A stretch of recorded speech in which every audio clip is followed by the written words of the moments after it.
Assalamualaikum warahmatullahi wabarakatuh. Balik lagi sama Ibu Gita di pelajaran IPS. Di pertemuan kemarin kita udah ngebahas tentang karakteristik negara-negara ASEAN secara geografis. Nah, untuk pertemuan kali ini kita bakalan bahas apa? Cekidot. Kita bakalan ngomongin tentang kondisi keruangan negara-negara ASEAN. Oke, buat kalian yang masih di rumah, supaya lebih kangen sama GNBS, Ibu kasih foto Ibu. Yang ngaruh ya. Oke, lanjut. Nah, nanti waktu kita membicarakan tentang negara-negara ASEAN, kita bakalan bicara tentang hal apa aja ya. Oke, yang pertama ada identitas negaranya, yang kedua keadaan alam, yang ketiga penduduknya, keempat perekonomian, sumber daya alam, dan kerjasama internasional. Nah, seperti yang kalian tahu, negara-negara ASEAN itu kan ada 10. Maka untuk pertemuan kali ini kita bagi-bagi dulu, kita bahas sebagian. Apa aja yang bakalan kita bahas? Cekidot.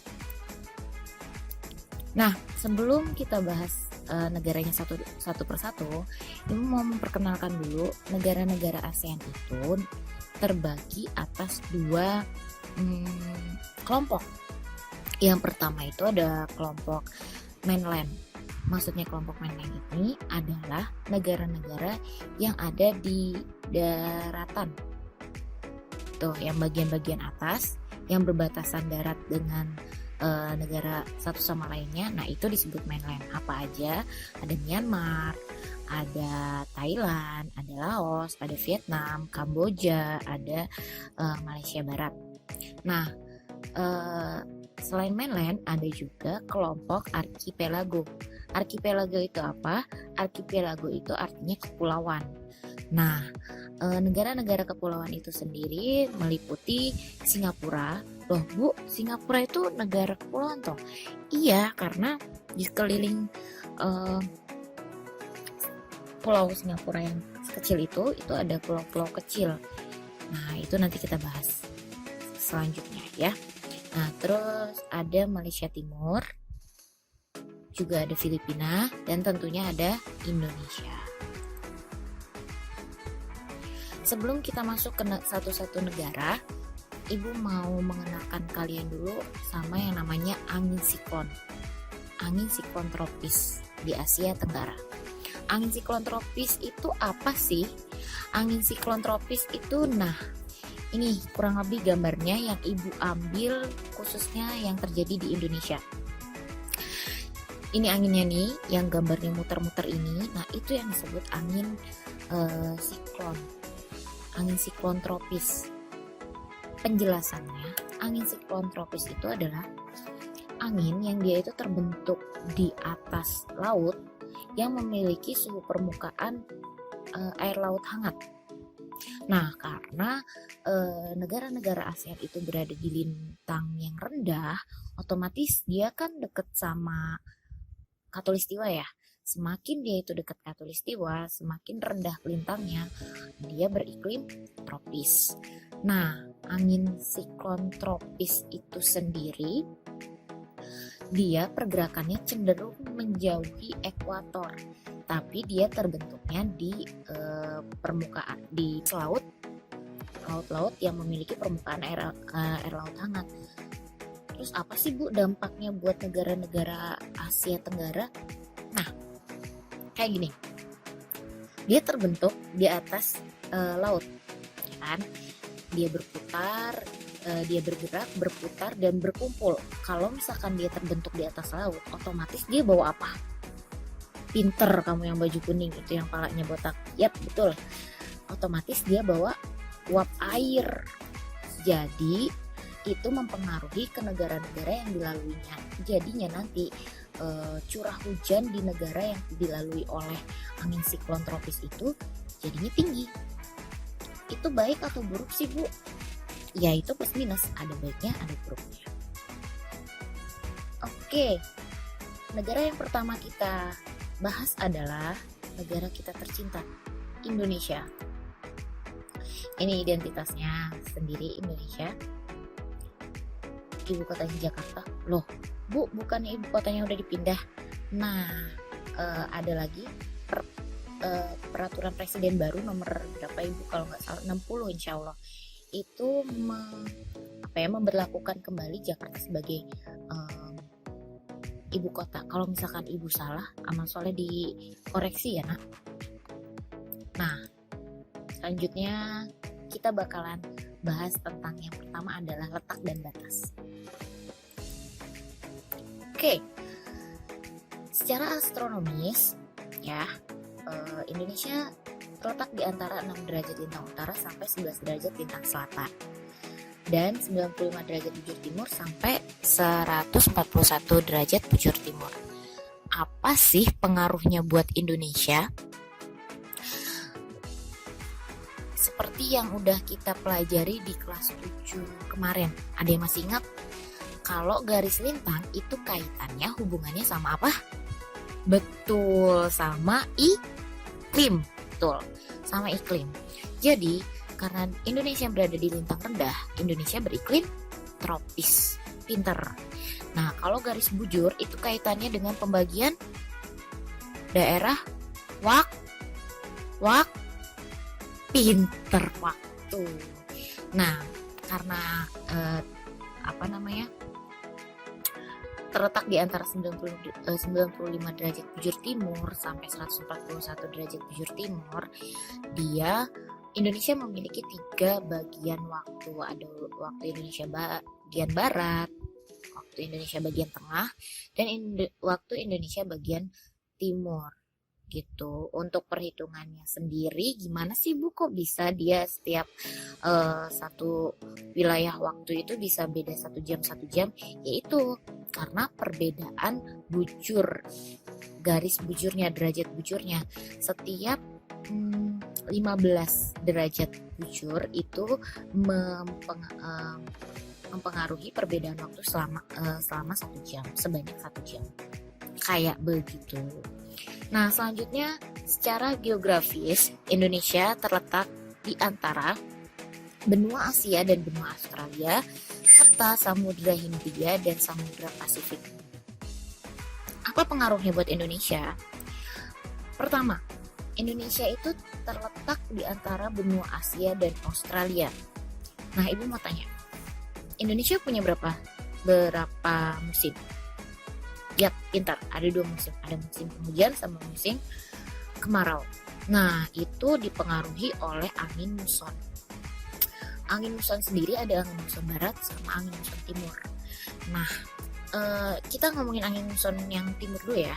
Angin muson timur itu dia bergerak melalui benua Australia, di mana di benua Australia itu banyak gurun, banyak sabana, banyak stepa, dan sehingga kalau misalkan angin muson itu bertiup lewat Australia, dia bersifat kering dan panas, sehingga waktu anginnya itu lewat di Indonesia terjadilah musim kemarau. Pintar.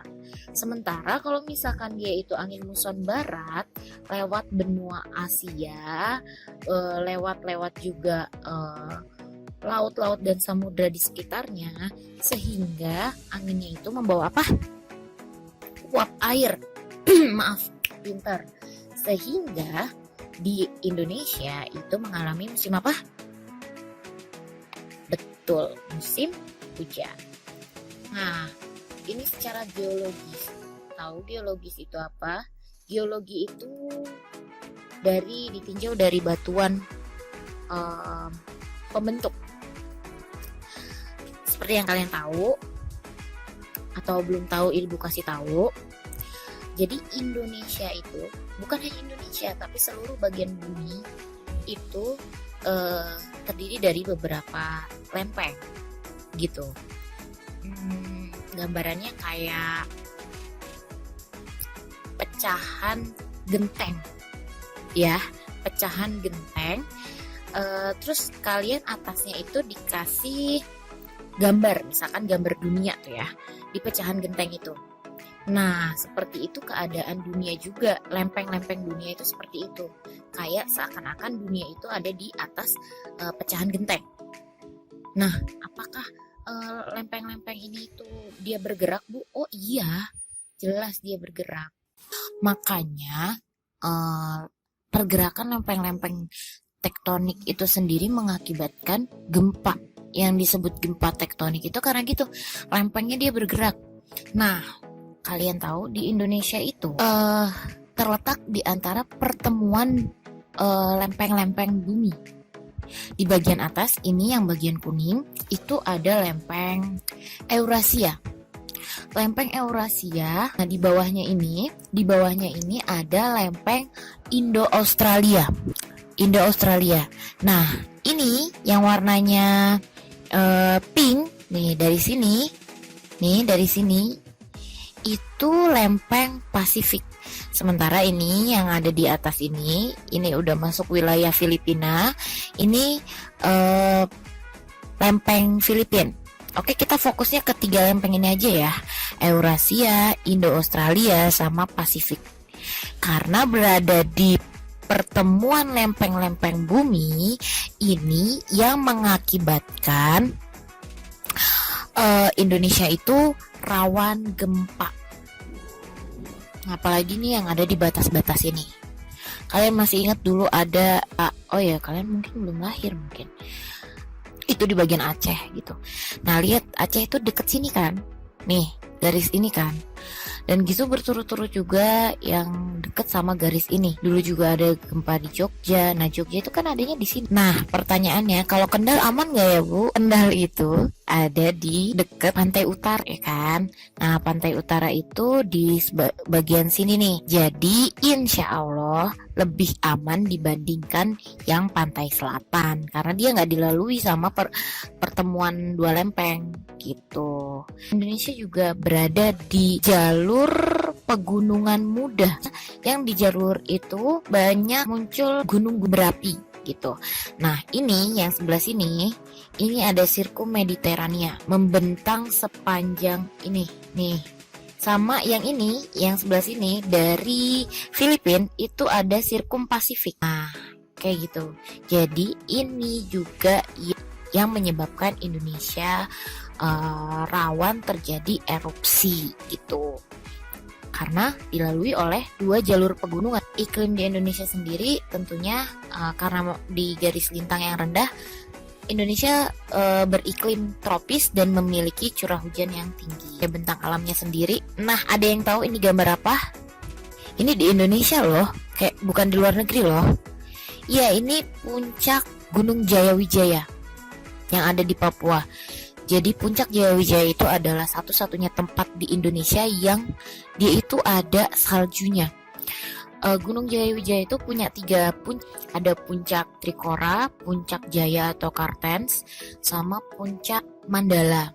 Nah, yang masih ada esnya itu puncak Jaya atau puncak Kartens. Sampai sekarang masih ada nggak ya? Cekidot. Tuh ketinggian sampai 4000 sekian meter di atas permukaan laut. Nah, nih. Ini dulu, ini bukan Gunung Fujiyama ya. Ini Gunung Jayawijaya dulu dan ini yang sekarang. Kalian tahu di atas puncak Gunung Jayawijaya itu sendiri esnya itu termasuk es abadi. Tapi sekarang nyatanya udah tinggal kayak gini. Sedih ya. Semakin menipis, lapisan esnya semakin menipis. Dan itu menurut para ahli diprediksi ya tahun 2020 ini salju terakhir di puncak Jayawijaya. Untuk lebih tepatnya ibu kurang tahu karena itu menurut para ahli ya. Untuk perairannya bisa dilihat di gambar peta yang warna kuning 2 ini. Bu, itu apa sih? Oke, ini itu adalah paparan. Apa itu paparan? Paparan itu adalah laut dangkal. Nah, Indonesia berada di antara paparan Sunda, nih laut-laut dangkal. Coba aja deh kalian nyemplung dulu ke laut situ. Nanti kalau udah tahu dangkal baru kabarin ibu. Nah, ya di situ laut dangkal Sunda, paparan Sunda. Nah, di sini itu paparan Sahul. gitu. Lah itu Wallace Line sama Weber Line itu apa sih, Bu? Ayo, masih ingat nggak pelajaran 7 waktu itu? Ini garis yang memisahkan antara tipe flora fauna Asiatis dan peralihan. Ini intermezzo aja ya. Sama peralihan dan Australis. Yaudah, yang penting perairannya paparan Sunda dan paparan Sahul. Kerjasama Indonesia terlibat dalam kerjasama apa aja ya? Oke, yang pertama kerjasama yang bersifat regional. Apa itu kerjasama bersifat regional? Yaitu kerjasama berada di satu kawasan yang sama, yaitu contohnya ASEAN. Kawasannya emang sama, Bu? Oh ya jelas dong, di Asia Tenggara. Nah, yang kedua multilateral, yaitu yang terdiri dari beberapa negara. Contohnya gerakan non-blok sama sama PBB. Gerakan non-blok itu apa sih, Bu? Gerakan yang dia itu nggak memihak barat atau ke blok timur, jadi netral-netral aja. Nah, Indonesia ikut dikerja sama gerakan non-blok itu, dan tentunya PBB. Negara selanjutnya ada Filipina. Nah, ini identitas negaranya. Ibu kotanya Manila. Untuk yang di rumah, ibu belum cerita ya kalau Manila itu diambil dari kata min amanilah. Jadi dulunya Filipina itu adalah negara Islam. Nah, terus udah gitu semenjak kedatangan Spanyol, orang-orang Islam itu dia terdesak dan hanya tersisa di bagian pulau sini nih, bagian selatan. Ada di Pulau Mindanao dan sekitarnya. Nah, gitu. Terus batas dan letak wilayah. Ini letak astronomisnya ya kalian bisa baca sendiri ya di sini. Nah, untuk batas-batas wilayahnya dibatasi oleh LCS itu Laut Cina Selatan, Samudra Pasifik, Indonesia, Malaysia, dan mempunyai gunung api terbesar yaitu Gunung Api. Kenapa punya gunung api juga ya, Bu? Karena ya Filipina sama seperti Indonesia, dia juga berada di kawasan Ring of Fire. Apa itu Ring of Fire? Cincin api. Kenapa disebut cincin api?